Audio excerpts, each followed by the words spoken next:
Good afternoon, everybody. Uneducated Economist here. So I have this email I want to read to you that I got from a viewer. He's asking me about advice on investing and savings. I thought I'd read you the email and then give you my response. Hello, my name is John, and I stumbled across your channel. I am looking to make a change in my life, and I'm currently living paycheck to paycheck with my soon-to-be wife. It is utterly exhausting. Despite the difficulty in savings, we are managing $200 per month for emergencies, and I am curious as to where you believe the best place to put money would be. It would be helpful to say I am currently paying off $13,000 in student loans, and my fiance is making monthly payments on a $3,000 or $30,000 car, which we had to get at as a last resort because of the lack of planning. It's exactly what I am looking to learn from and avoid. We also need to start preparing for her schooling, which would likely be another $13,000 to $20,000 in loans to pay off monthly. I'm uneducated on stock market, economics, and finance in general, so some entry-level readings would be appreciated as well. Thank you for your time. Thank you very much, John, for the email, and I really appreciate you asking me about what it is for advice, and what it is that you could do as far as increasing your savings and investing into maybe the stock market or real estate or something like that. Just to let you know, I'm not a financial advisor. I'm not anybody who's ever been educated in economics. I'm not a business owner. I don't own real estate. I don't really have a whole lot of investments to begin with. And so when you're asking me for advice, you're really asking somebody who didn't accomplish it yet. Now, I do plan on being rich at some point in my life, and I'm not exactly sure how I'm going to get there, but I feel that I'm doing the steps that I need to do in order to achieve that sort of goal. Now, me personally, when I read your email, there's a couple of things that I think of right away. Now, I think about the paycheck to paycheck. I have always lived paycheck to paycheck. There has never been a time in my life that I feel that my pay was adequate, ever. Like, no matter how much I was earning. I earned a pretty decent wage doing carpentry. When I was doing production framing, I earned pretty good money doing that. And no matter how much I earned, I always seemed to increase my standard of living, to spend it more, drink more beer, I never seemed to have any more than what I had earned that month, except for maybe a little bit of savings, which we did happen to do. But really, as far as anything significant, as far as a regular 9-to-5 job or a regular job working for somebody, it's always going to be a paycheck to paycheck. There's nothing you can do to change that. Now, the only time that I found that I could actually have some money or save some money is when I was able to find side work.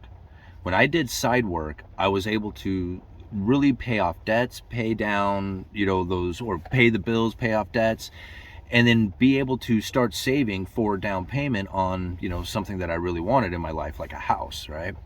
So that's really where I was able to really start saving, is by finding side income, because no matter how much you work for somebody else, it's always just going to be your standard of living. It's just going to be your living. That's it. That's all there is to it. Now, one of the things that I think about, $30,000 as a last resort, that's a decision that you made. That wasn't like, I have no other choice, I have to spend $30,000 on a car. That's not true. Now, you justified it by saying, I need a good car, I need a reliable car, I need one that has low maintenance, and all these things that you had justified eventually landed you with a $30,000 car. Now you got the payments for it. That's not the case, okay? Now, I understand that there is going to be lots of excuses, right? Because just look at the video that I just recently did about, if you want to be rich, you have to drive a POS beater, right? Now, look at some of the comments in there. People will justify buying a newer car, and they don't want to think about their decision being a bad decision. And I'm not saying buying a new car is a bad decision. What I am saying is that a $30,000 car is a hell of a lot more expensive than a $5,000 car, or even a $15,000 car. So no, the $30,000 car was not purchased as a last resort. You purchased it because you self-justified that purchase, and now that's the consequences from that. It's the same thing as, buying drinks at the bar on your credit card because you're drunk and you ran out of money and now you want to keep the party going. So you start buying drinks on the credit. Same thing. You justified it, right? So drinks are a little worse than buying a car because at least you can drive the car around afterwards, but drinks are just gone after that's fun. After that fun is over. All right.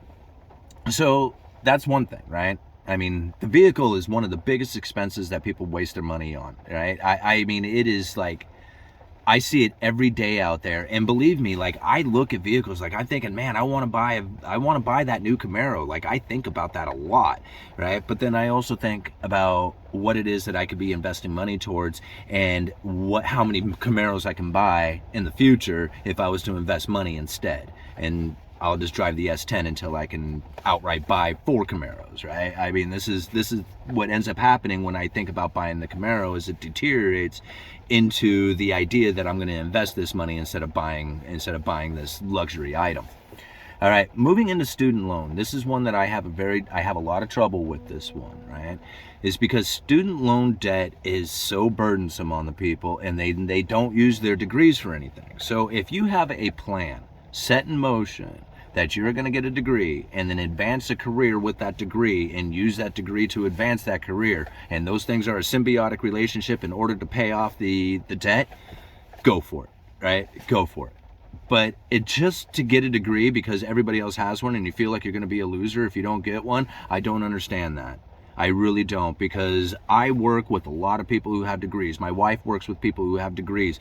We all work the same job, and guess what? My wife and I are at the top of our positions when we work our jobs. We don't have degrees. We have experience. That's what really counts. All right. So, I mean, I'm not trying to knock your skills, your education, or anybody else's out there if you use it. Right? That's the important thing. I mean, it's an investment that you have to use. And so many people I know who have got degrees in fields that they don't even have any interest in, and they cannot find a career in that, and they end up working just a regular old job like everybody else, and they're burdened with student loan debt. So that's something to very much consider. But if you go for the degree and you're going to do it, you're going to have to pay the price for it, and that's unfortunate. You can't change that around. Now, let's see here. So one of the things that you mentioned, and again, this is my opinion that you're asking for on this, is that your soon-to-be wife, right? This is the thing. Make sure that you both are on the same page, right? If one of you wants to work the career and do the whole thing, and then at the end of all this, you're on a farm when raising goats and and having the farm life and doing the gardening thing, and the other one's just like, nah, I'm more of like the traveling type. Like, I want to be out of here, go visit, go off and run around and do things like that. If you guys have separate goals in mind at the end of this, it's not going to work out really well, right? But if you're both on the same page, you both have the same goals, you both have the same ideas and what it is that you're looking for in life, and you can work through the arguments, right? Because there's always going to be disagreements with it. If you can do that, cool, right? But I have seen so many marriages fail now that it is very difficult to try and for me to understand, this get together, get married, and then as things go on, there's this split and everything deteriorates in life after that. And this whole concept is just very difficult for me to try and wrap my head around. So when I look out there and I see the marriages that have been successful, they're very rare. Like, my wife and I have been together for almost 30 years, and I tell you, some of the things that I hear people who had split and the reasons that they gave for splitting, my wife and I went through way, way worse than that, okay? And so most people won't make it, right? They won't make it because life is hard, and there's a bunch of crap that people end up doing to each other that they really didn't mean to, and they're sorry for it, but there's all kinds of like misunderstandings and changes to the way that people think and believe and live, and then there's circumstances and traumatic events, and life is hard. right? Life is difficult. And once it gets to a point where you just feel like you just can't do it anymore and you give up on that person, right? It's a devastating event. So that's a cautionary place to go to when you partner up with somebody. Right? Now, if you can focus in on yourself and you can be a hardcore, and I'm talking to Jonathan, right? And you can be that hardcore man, and you can be the one who can stand on your own and be a provider and do all the other, awesome things in life, right? Then you can take on a partner and really be successful, right? But if you are focused in on making sure that you have to be with me in order for me to be successful, that'll deteriorate, right? I put all this time, this effort, this energy into you, and now you're not doing it for me, right? That right there, this hang up on expectation, right? To make sure that if they don't do it, then I don't do it. That will deteriorate and fall apart, right? But if you both are on the same page, you're both focused in on yourselves, your goals, the end results, everybody's feeling that, all right, you go for it, right? Okay, I don't know about reading. I don't have books to offer you. The Creature from Jekyll Island is an excellent book. That was one of like 2 books that I have read on economics.